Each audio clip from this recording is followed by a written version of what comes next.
Il sindaco di Realmonte, Lello Zicari, e l'amministrazione comunale presentano Scala dei Turchi, Costa Bianca estate 2020, un programma ricco per passare in allegria la tua estate.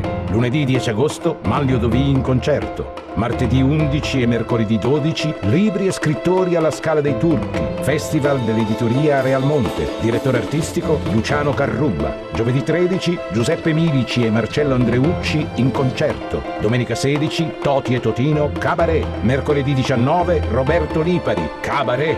Venerdì 21, Open Space Theatre, musica e arte circense. Martedì 25, Realmonte in musica, concerto artisti realmontini. Giovedì 27, i colori del musical di Marco Savatteri. Venerdì 28, l'opera di Pupi a cura dell'associazione Acquarinto. Sabato 29, Italo Medio spettacolo teatrale. Giovedì 3 settembre, Filippo delle Teste, teatro. Sabato 12, 4on6 Music, concerto. Infopoint, Comune Realmonte, 0922 81 4607. Prevendita, Box Office Agrigento, 0922 20500. Trascorri la tua estate in allegria a Realmonte. Teatro Costa Bianca.